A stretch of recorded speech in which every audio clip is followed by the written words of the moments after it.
Hello, everyone. In this video, we will take a moment to understand how students can input data into Google Sheets to create charts and graphs.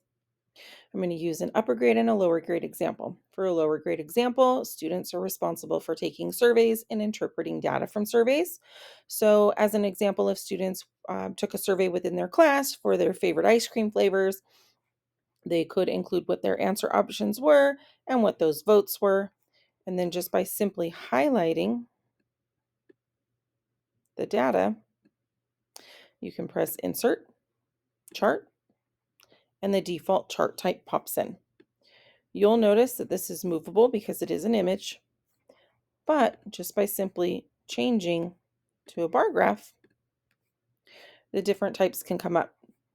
You can also, from here, include row 1 as your header or not, and then customize the chart style, the colors, the fonts, and then you can even change the title of what it has here. Okay. In addition, by clicking the three dots, the snowman, you can download the chart as any type of file shown here. You can also move it to its own sheet so that at the bottom, it's now showing as its own tab. You can go back to your data or here.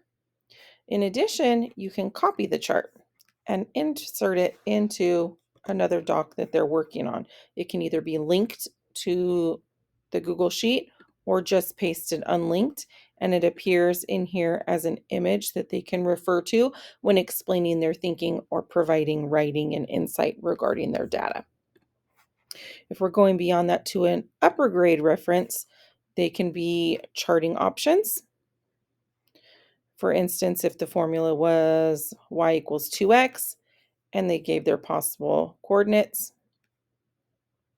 inserting the chart in the same way, it shows their sample, and then it can either be a scatter or as a line. And again, the same options are available here where you can download it. You can continue to edit it with that screen is already here. You can change the title, you can copy it, and again, it can go into a different document if needed, and either linking to the spreadsheet or pasting unlinked. As an alternative to this, if you provided the data set and they plotted the information down in here, when they highlight and create their chart, their visual could be confirming that they understood it from the chart that you initially provided.